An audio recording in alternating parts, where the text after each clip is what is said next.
Estou nessa ação penal aqui, 505.160623, continuidade do depoimento do senhor Eduardo Consentino da Cunha, alguns esclarecimentos adicionais do juízo a partir das questões que foram colocadas e outras coisas que ocorreram. O senhor fica à vontade para responder ou não, que o senhor já afirmou isso anteriormente, mas naquela entrevista que o senhor teria dado ao Jornal Nacional, o senhor fez algumas afirmações, eu vou lê-las aqui, tem o vídeo, né? Mas o senhor pode daí esclarecer, ou se não quiser esclarecer, não esclareça, fique à vontade. Minha função é de não esclarecer, eu respeito a excelência, mas eu não pretendo falar sobre entrevista.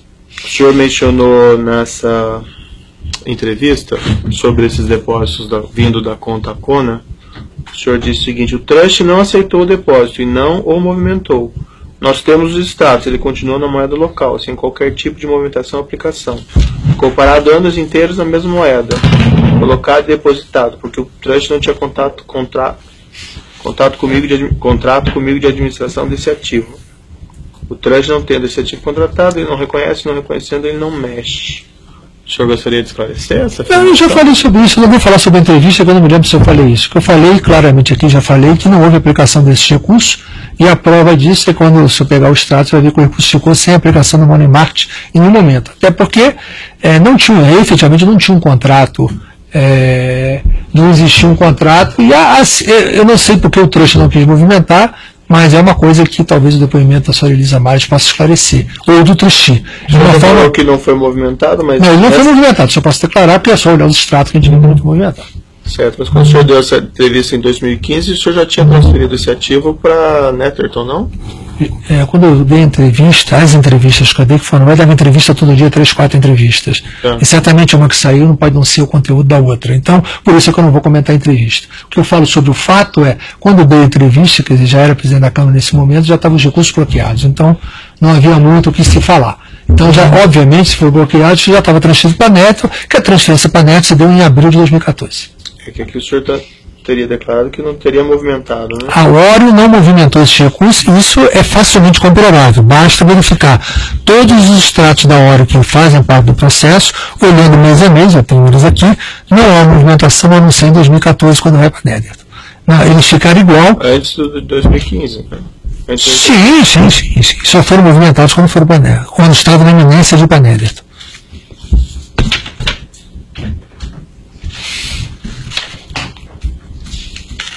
Também nessa entrevista, quando o senhor declarou sobre a sua origem de valores nessas contas, o senhor mencionou a pergunta: presidente, o senhor tem algum documento que prova esse negócio, a compra aqui no Brasil, a companhia que usou para levar isso para lá fora? O senhor mencionou: a companhia era uma companhia constituída fora do Brasil. Estou falando de assunto de 30 anos atrás. Eu não tenho documento nem contabilidade de assunto dessa natureza, sempre já foi encerrada, desfeita.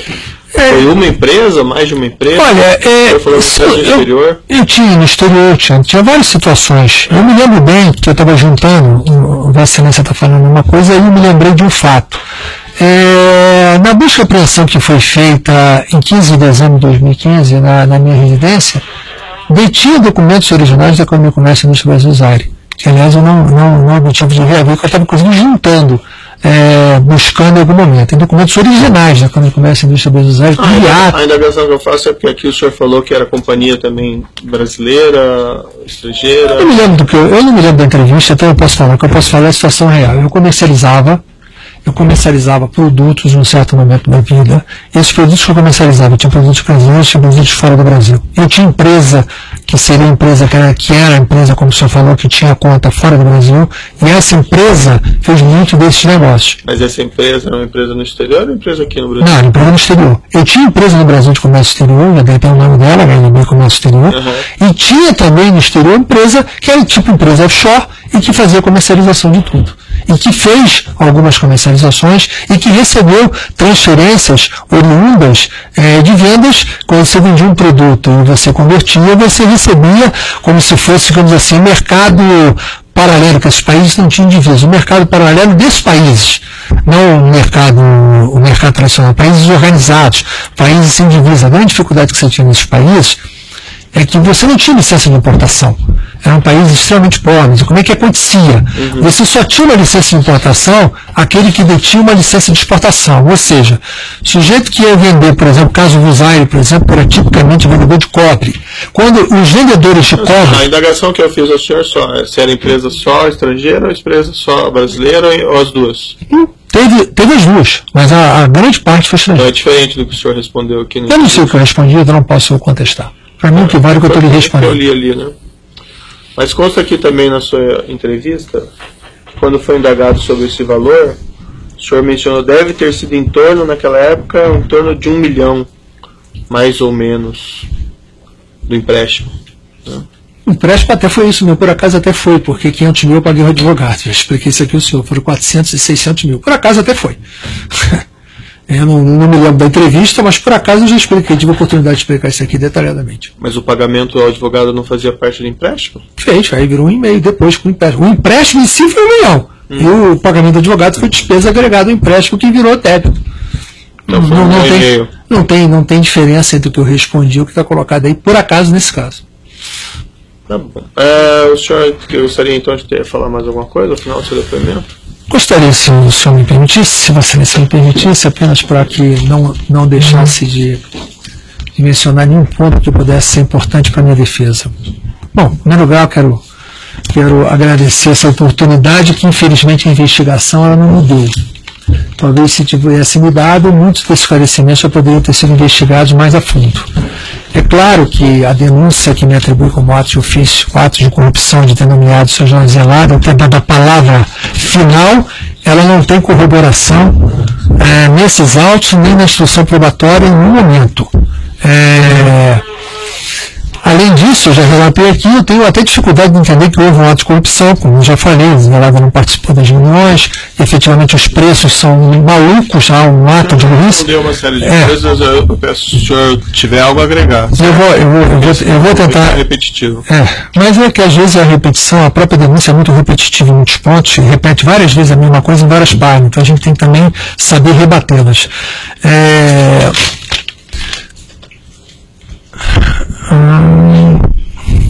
Eu falei do preço.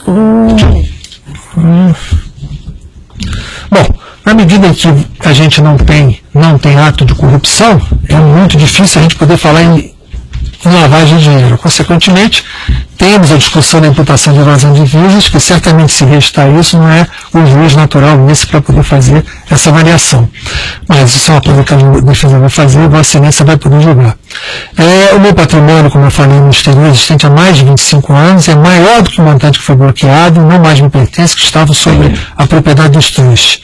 Já falei que não transferiu os trustes óleo e trufe para a Médita por causa da deflagração da Operação Lava Jato. O truste Médita existia desde 2008, quero deixar isso bem claro. Ao mesmo tempo dos outros, a transferência se deu pela situação que eu falei da compra do Merrill Lynch Banco Suíço pelo Julius Baer do Banco of America e pelos trustes, serem trustes criados e mantidos e administrados pela empresa Merrill Lynch Trust, a qual o Julius Baer não gostaria mais de permanecência no seu banco. A Netherton já detinha a conta no banco, era outro trustee, e o Julius Baer aceitou a transferência para que fosse através da Netherton. A conta Copeg, eu já falei, era uma conta de cartão de crédito, já falei sobre os limites, sobre as garantias, já falei sobre o cartão de crédito, sobre o que foi pago, a conta titular, foram por mim autorizados, sobre o depósito de 165 mil dólares, como é que foi transferido da Netherton para ela, o recurso era oriundo da Trufe, não era oriundo da Oreo, o saldo abatido foi o saldo oriundo da Oreo. Falei a estranheza respondendo a minha defesa que efetivamente os 10 milhões recebidos depois pela venda da participação da Chama não tinha tido nenhuma participação para mim, se eu fosse partícipe do processo. E a estranheza que o Ministério Público já disse que está investigando, eu espero que seja tempo de promover a ação penal, se for configurado, contra outros, para que não se divida a ação penal. Senhor Eduardo, não quero ser delicado, mas esse o senhor já respondeu e o senhor pode ter certeza que todos prestamos atenção no que o senhor falou. Mas então, se o senhor tiver algo a agregar, eu vou agregar. Certo? Estou procurando aqui para ver. Repita as questões que já foram colocadas. Bom, Eu estou fazendo questão, que isso é muito claro, e aí vem uma parte que eu quero falar, que eu estou aqui cumprindo a minha defesa, dizendo, inclusive, uma defesa futura, porque eu entendo que nós estamos diante de um processo em que a condenação parece já estar decidida. E que a gente está apenas cumprindo uma mera formalidade processual. Mas a defesa futura tem muita importância, tudo aquilo que a gente está falando aqui. Não, é isso. As questões vão ser examinadas, claro, as provas vão ser examinadas. A minha prisão cautelar, me perdoe se foi ofensivo, não é um intuito do depoente e ofender de nenhuma natureza. A minha prisão cautelar tem como justificativa uma das 10 medidas propostas pela MP no pacote anticorrupção, que é a prisão para evitar dissipação patrimonial.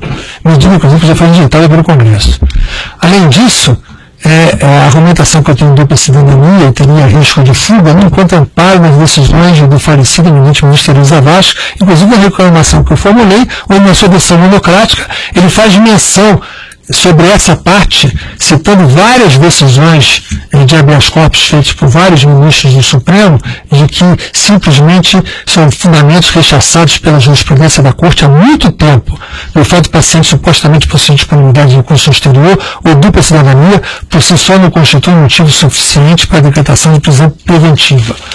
Além disso, os julgamentos que ele cita, Barroso, Marco Aurélio, Gilmar, Toffoli, Aires Brito. Mas ele manteve sua prisão, não é, senhor? Então, ele disse que, como há a negação da ordem pública, tem que ser apreciada pela lei regular do habeas corpus, que foi pela lei da reclamação. Porque ele apenas fez um juízo preliminar sobre essa parte da argumentação. A avaliação da ordem pública não teve fato novo, ou seja, a motivação, além do que a instrução probatória já está terminada. Ainda assim, eu quero colocar à disposição do juiz meus passaportes, para deixar claro que meus 2 passaportes da cidadania italiana e do brasileiro.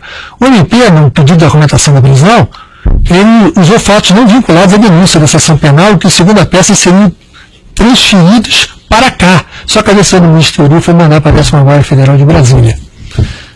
Apesar do esforço do MP que se enviasse para aqui. Está na fundamentação, pedido para ser mandado para cá, mas no entanto foi processo para a 10ª de Brasília.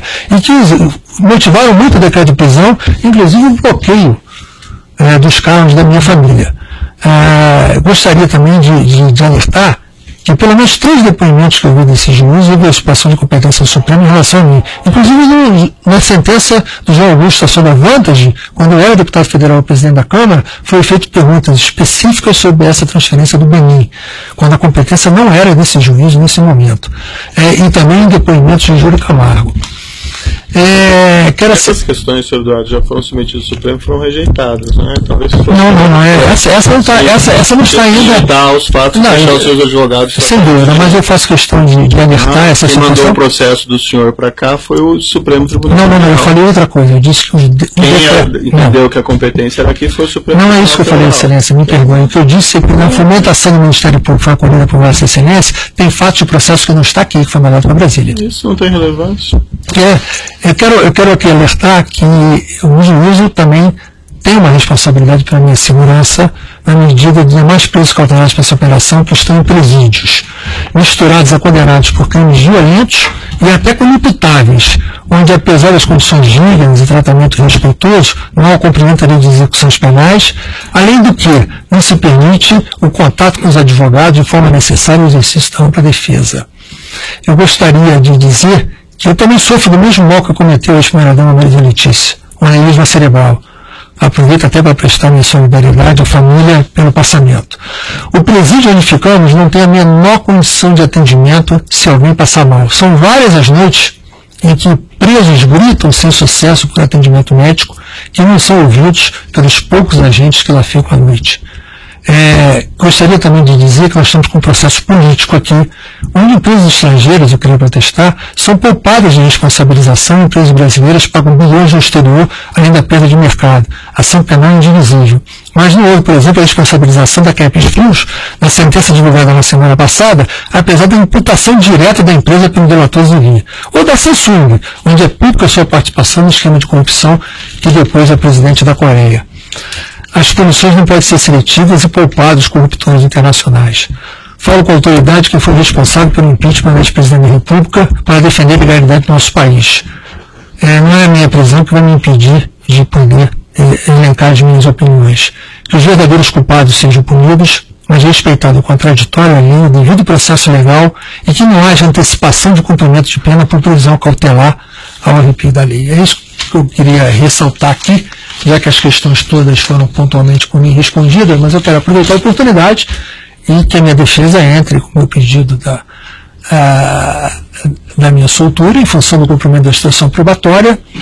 Embora o habeas corpus esteja tramitando, está no STJ ainda, eu espero uma apreciação dele, mas que Vossa Excelência tenha em risco que não há nenhuma omissão da minha parte, tendo em risco que eu não possuo qualquer recurso exterior, tendo em risco a jurisprudência da nossa Suprema Corte. É claro que a dupla cidadania e o risco de fuga não configuram a forma de prisão preventiva, e tendo em risco a dissipação patrimonial, uma medida rejeitada pelo Congresso, que Vossa Excelência possa aproveitar esse momento e me permitir que, como qualquer cidadão, que já que o Supremo decidiu que o cumprimento da sentença tem que ser a partir da condenação em segundo grau, que me permita seguir o Supremo se porventura eu tiver uma condenação confirmada e não tenha uma antecipação de cumprimento de pena, e numa condição degradante, como uma transferência para um presídio, onde lá eu estou colocado numa situação absurda, onde nós estamos, com volta a dizer, embora digno, tratamento respeitoso, não tenho que reclamar com relação a isso, mas estamos misturados com presos condenados por violências inimputáveis,